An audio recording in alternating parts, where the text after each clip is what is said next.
ایک دفعہ شیطان آیا ہمارے نبی سے ملنے، تو آپ نے اس سے پوچھا تیرے دشمن کتنے؟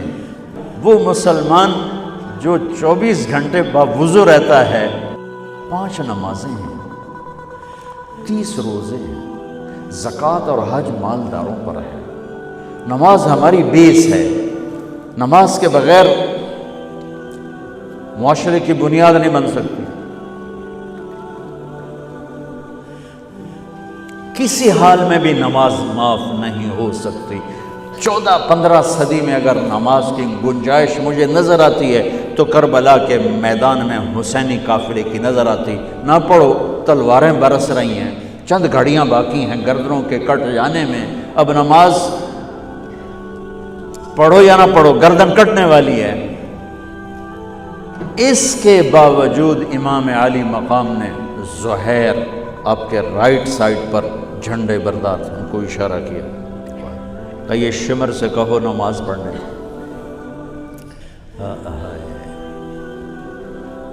تو انہوں نے آگے بڑھ کے کہا نماز پڑھنے دو، تھوڑی دیر کے لیے رک جاؤ۔ وہ کہنے لگا ہماری تلوار نہیں رکے گی۔ انہوں نے آ کر کہا یہ جواب ہے۔ امام عالی مقام نے فرمایا پھر نماز بھی نہیں چھوٹے گی۔ جی میٹنگ تھی، نماز یاد نہیں رہی، میٹنگ بڑی لمبی ہو گئی، نماز چھوٹ گئی، سارے دروازے بند کر دیے۔ حالانکہ اللہ کی قسم اگر یہ قافلہ نماز نہ بھی پڑھتا تو ان کے لیے جنت کے دروازے کھل چکے تھے، چونکہ جنگ سے پہلے آنکھ لگی، آنکھ کھلی تو مسکرائے۔ تو بہن نے پوچھا یہ کوئی ہنسنے کا وقت ہے؟ موت سر پہ کھڑی، کہنے لگے یہی تو ہنسنے کا وقت ہے۔ خواب میں اللہ کے نبی آئے ہیں، کہہ رہے ہیں بیٹا میں لینے کے لیے آ چکا ہوں۔ پھر نماز نہیں چھوڑی تو پی آئی اے والا کہہ سکتا ہے کہ جو میں جہاز اڑا رہا تھا نماز چھوڑ گئی۔ ارے بھائی پوچھو علماء سے سفر میں کیسے پڑھنی ہے، آسانی کر دی، چھوٹی کر دی، معافی نہیں ہے۔ اگر معافی ہوتی تو اس حسینی قافلے کو ہوتی۔ آدھے نماز پڑھو آدھے جنگ کرو۔ اب تو 1440 ہجری ہو چکی ہے، 1440 سال میں سب سے خوبصورت نماز جو پڑھی گئی کربلا کے میدان میں پڑھی گئی۔ سب سے خوبصورت سجدہ جو کیا گیا کربلا کے میدان میں کیا گیا۔ اور زمین نے بھی کیا فخر کیا ہوگا کربلا کی زمین نے کہ آج کون ہیں جن کے ماتھے میرے اوپر ٹک کر یوں لگ رہے ہیں جیسے ٹیکا میرے ماتھے پہ آ گیا۔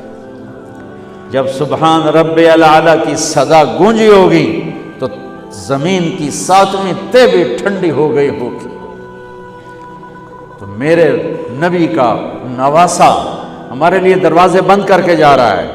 کسی حال میں نہیں چھوڑ سکتے نماز، سوائے اس کے کہ بے ہوش ہو جاؤ، چلو ٹھیک ہے، اس کے علاوہ نہیں چھوڑ سکتے۔ لیٹے لیٹے پڑھ، نہیں اٹھ سکتے لیٹے پڑھو، آنکھوں کے اشارے سے پڑھو، چھوڑ نہیں سکتے ہو۔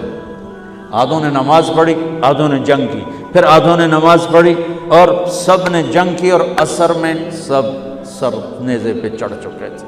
عاشق کا جنازہ ہے، ذرا دھوم سے نکلے، محبوب کی گلیوں سے ذرا گھوم کے نکلے۔ ہمارے دفتروں میں، بازاروں میں، گھروں میں نماز زندہ ہو جائے۔ روزہ تو سال کے بعد آئے گا، بیمار ہے تو چھٹی، مسافر ہے تو چھٹی بعد میں رکھ لینا۔ زکوٰۃ پیسے والے پر ہے، حج پیسے والے پر ہے، ایک نماز ایسا فریضہ ہے جس کے لیے میرے رب نے 700 دفعہ قرآن کو ہلا دیا ہے۔ نماز نماز، کبھی لفظ صلاۃ کے ساتھ، کبھی اور الفاظ کے ساتھ، 700۔ ایک آرڈر آ جائے ملک صاحب کا تو آپ ہل جاؤ گے، آرڈر آ گیا، آرڈر آ گیا۔ میرا رب 700 دفعہ کہے تو تمہاری مسجد خالی ہو کہ ہمیں اپنے اللہ اور اس کے رسول کی عظمت اور ہیبت کا پتہ نہیں ہے۔ نماز کے بعد زندگی اگر ساری نماز بنانا چاہتے ہیں، ہاں نمازیں کتنی ہیں بھائی بولو؟ 6 ہو سکتی ہیں، 7 ہو سکتی ہیں، نہیں ہو سکتی۔ اگر ساری زندگی نماز بنانا چاہتے ہو کہ میری پوری زندگی نماز بن جائے، چاہے میں آفس میں ہوں چاہے میں جوڑیا بازار میں ہوں، چاہے میں جہاز اڑا رہا ہوں، چاہے کھوتا ریڑی۔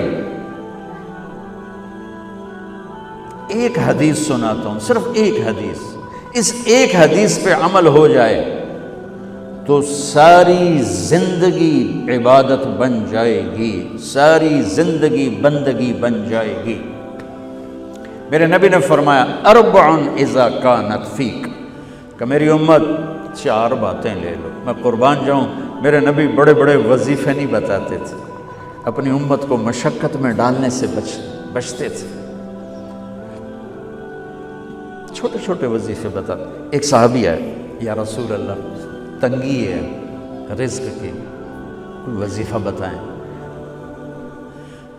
کتنے لمبے لمبے وظیفے لوگ پڑھ رہے ہیں کہ کاروبار کھل جائے اور روزی بڑھ جائے، کتنے لمبے چوڑے، کتنے کتابوں میں ایڈے ایڈے بڑے وظیفے لکھے پہ، پڑھوں یہ مندہ بڈھا ہو جائے۔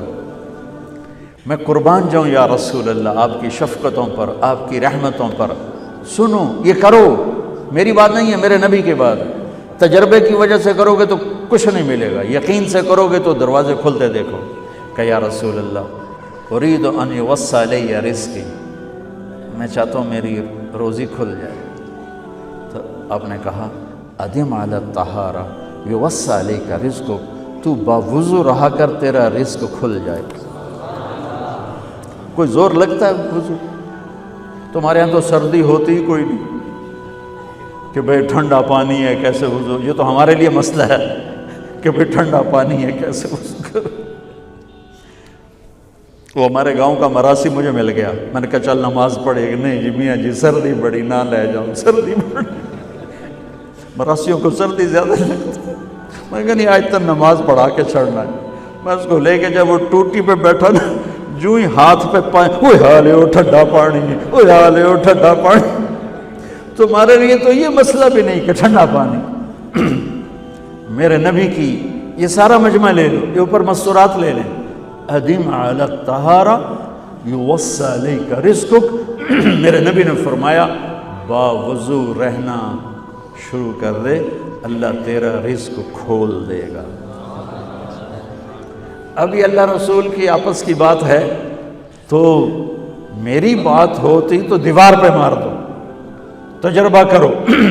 نبی کی بات کو تجربہ کر کے نہیں کرتے، یقین کے ساتھ کرتے ہیں۔